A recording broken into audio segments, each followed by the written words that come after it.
हाँ जी, short paragraph की बात कर रहे हैं। तो आज हमारे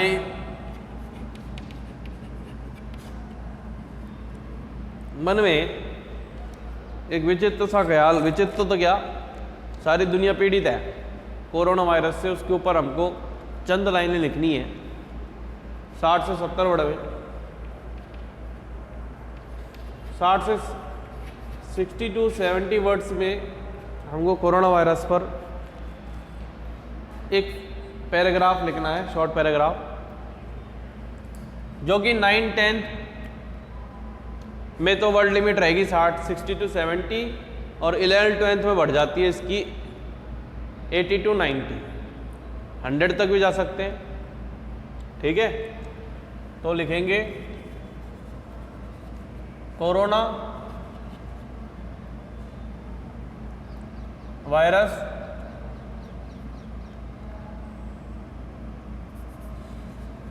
is related to influenza of cold and mild fever।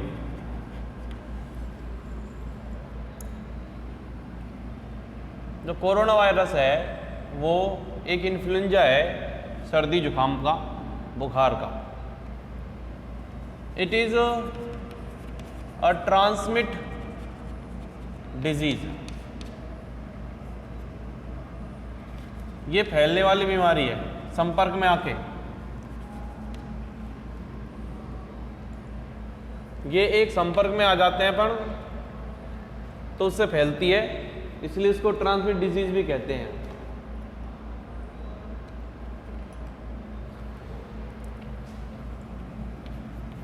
The original source of its spread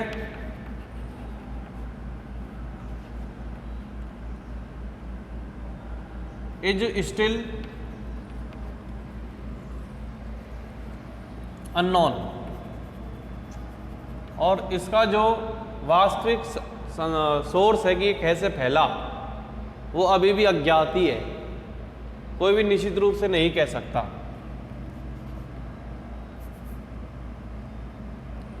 due to this virus, इस वायरस की वजह से इस प्रकार लिखेंगे कि डायरेक्ट लिखेंगे the virus has taken many lives in all over the world,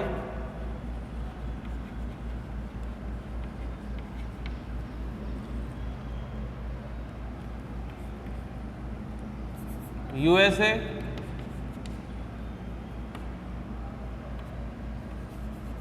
European countries,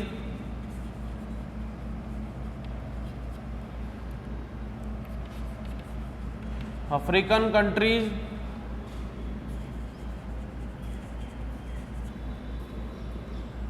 Brazil, South Asian countries,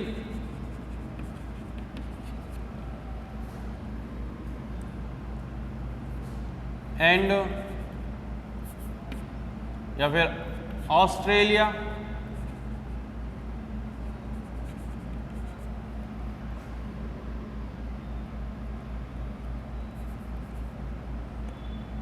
are deeply affected.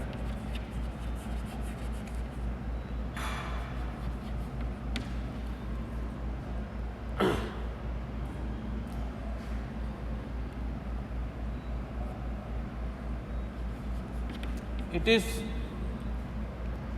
said that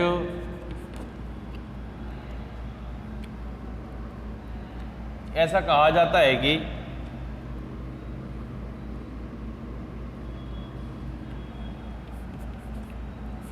the vaccine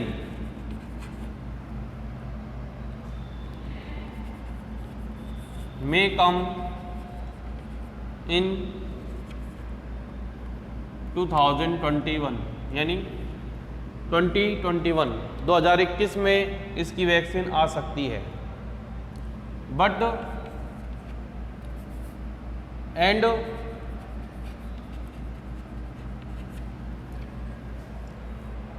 many vaccines of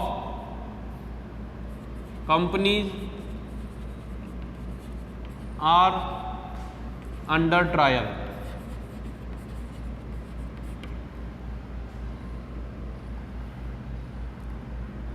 But no one say the exact time and their process. ठीक है, today to put a mask on face and maintain social distancing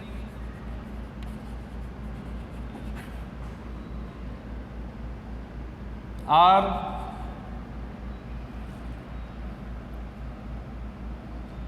the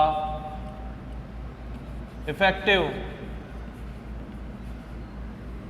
vaccine.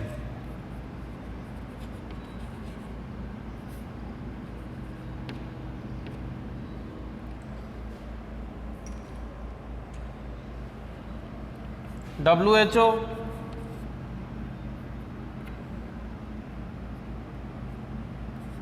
guide globally time to time concern this virus. ठीक है जी, हमको केवल इसके fact पर ही बात करनी है। कोरोना वायरस जो है, और वो भी गवर्नमेंट के दिए हुए डेटा के अकॉर्डिंग ही बात हमको करनी चाहिए। ये बात ध्यान रखना, आप अपनी मर्जी से कोई अफवाह ना फैलाएं। Corona virus is related to influenza of cold and mild fever. ये कोरोना वायरस है जी, वो इन्फ्लुएंजा है, एक मतलब सर्दी जुकाम वाला बुखार है और हल्का बुखार संबंधित एक वायरस है। It is a transmit disease, और ये क्या है कि एक ट्रांसमिट डिजीज है, यानी छुआछूत की बीमारी है। द ओरिजिनल सोर्स जो है इसका स्प्रेड, इसके फैलने का जो वास्तविक संसाधन, वास्तविक स्रोत है, वो अभी तक अज्ञात है। It still unknown. Virus has taken many lives, बहुत सारी जान ले चुका है ये virus in all over the world, पूरे संसार में। यूएसए है, यूरोपियन कंट्रीज है, अफ्रीकन कंट्रीज है, ब्राज़ील है, साउथ एशियन कंट्रीज है, ऑस्ट्रेलिया है। ये तो बहुत ज़्यादा अफेक्टेड है, बहुत बुरी तरह प्रभावित है। इट इज सेड, ऐसा कहा जाता है कि द वैक्सीन में कम आ सकती है, 2021 में इसकी वैक्सीन आ सकती है। And many vaccines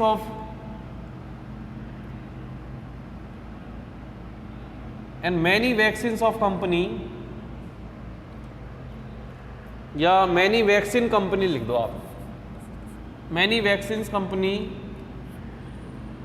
are under trial. बहुत सारी जो कंपनियां हैं वैक्सीन की, वो अभी भी ट्रायल के अंदर ही है। बट नो वन से, कोई नहीं कह सकता कि एग्जैक्ट टाइम क्या है, एंड दियर प्रोसेस, अपनी प्रक्रिया के बारे में। टुडे, आज हम today to put a mask आज चेहरे पर मास्क रखना और सोशल डिस्टेंस को मेंटेन करना, ये दो चीज़ ही बहुत ज़्यादा इफेक्टिव वैक्सीन है। WHO गाइड करता रहता है पूरे संसार को time to time concern this virus, इस वायरस के संबंधित।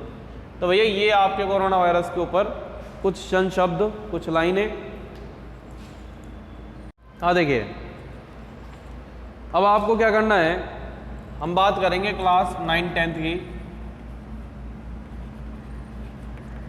जिसमें एक टॉपिक होता है 4 मार्क्स का, ठीक है, और वो है व्याख्या यानी एक्सप्लेनेशन।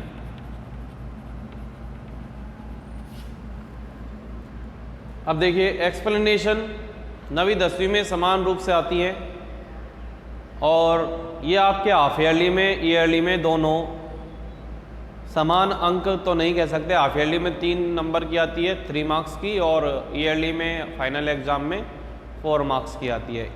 हाफ ईयरली में 4 मार्क्स, मतलब 3 से 4 मार्क्स का इनकी एक्सप्लेनेशन आती है। मेन बात यह है कि इसको इस एक्सप्लेनेशन से संबंधित प्रश्न को किस प्रकार से हल किया जाए, तो how to solve the question which is related poem explanation stanza. अब आपको होगा क्या, किस प्रकार से आगा, आपको 2 स्टेंजा दिए जाएंगे, स्टेंजा नंबर 1 और ऐसे दे देंगे, अथवा स्टेंजा नंबर 2। किसी भी पोयम का पहला, और हो सकता है उसी पोयम का दूसरा या अगली पोयम का।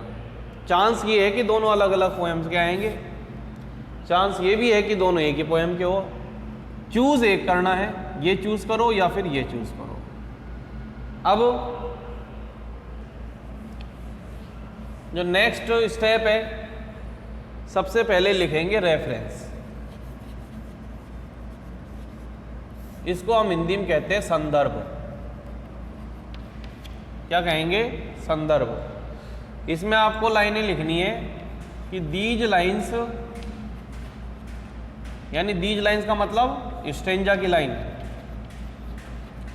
स्टेंजा लाइन यानी जो स्टेंजा की जो लाइन्स हैं वो, these lines have been taken, ली गई हैं, टेकन फ्रॉम द पोयम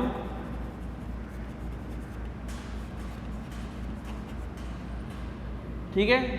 अब यहां पे खालिस्तान कंपोज्ड बाई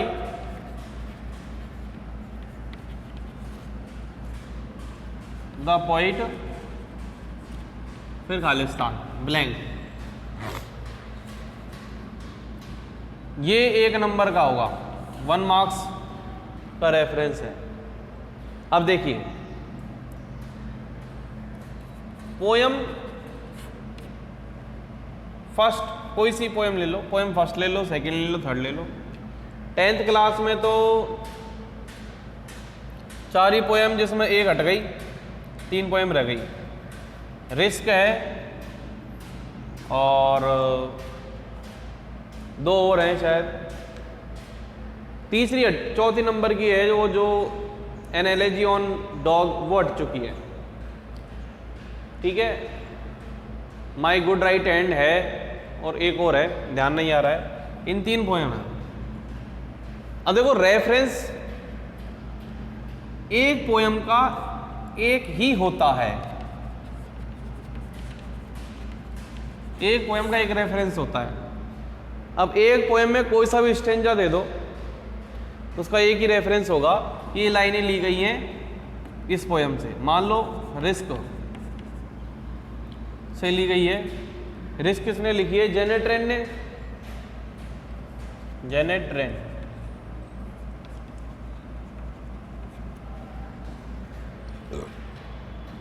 रिस्क को लिखने, तो ये चीज है। अब इस रिस्क का चाहे कोई सा भी स्टेंजा ले लीजिए आप, सभी में यही लाइन आएगी।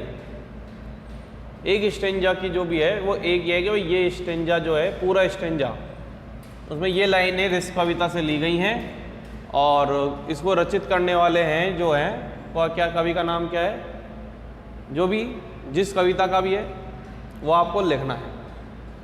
नेक्स्ट जो टॉपिक है समझ में आ गया होगा, रेफरेंस। अब दूसरा है आपके कॉन्टेक्स्ट, इसको बोलते हैं प्रसंग। प्रसंग का मतलब होता है कि आप जो व्याख्या करने जा रहे हैं उसके बारे में 2 लाइन 3 लाइन लिखना। ध्यान रखना 2 से 3 लाइन, 2 या 3 लाइन ही लिखे। ये तो 1 लाइन और 1.5 लाइन का होता है रेफरेंस, तो ठीक है, 1 लाइन छोड़ देना, उसके बाद लिखना कॉन्टेक्स्ट, बीच में गैप होना चाहिए क्योंकि दूसरा पॉइंट है। तो कॉन्टेक्स्ट में आपको क्या लिखना है कि जो आप एक्सप्लेन, यानी इसके बारे में जो स्टेंजा है जिसका आप एक्सप्लेन करोगे, एक्सप्लेनेशन करोगे, उसके बारे में हिंट के तौर पर कि हम क्या एक्सप्लेन कर रहे हैं, कवि क्या कह रहा है इन पंक्तियों में, कवि इन पंक्तियों में किस चीज़ के बारे में बोल रहा है, ये लिखना है। या फिर दूसरे भाषा में समझेंगे तो हम जो एक्सप्लेन करने जा रहे हैं उसके बारे में कि दीज लाइन्स अबाउट, या किसके बारे में है, इस बारे में है, और इस प्रकार से कवि ये चीज़ दर्शाने की कोशिश कर रहा है। कहने का मतलब ये है कि एक छोटे से रूप में उसको लिखें कि इस स्टेंजा में है क्या, उसको हल्का सा बहुत कम शब्दों में लिख दे, 2 लाइनों में। ये भी एक आर्ट है क्योंकि हर चीज़ रटी नहीं जाती, इंग्लिश में तो बिल्कुल भी नहीं रट सकते, किसी भी सब्जेक्ट में पूरी तरीके से नहीं रटा जाएगा। तो ये चीज़ आपको लिखनी अपनी भाषा में, उसको देख लीजिए किस प्रकार से आपको इजी बनाएंगे। ट्रांसलेशन बेस इसका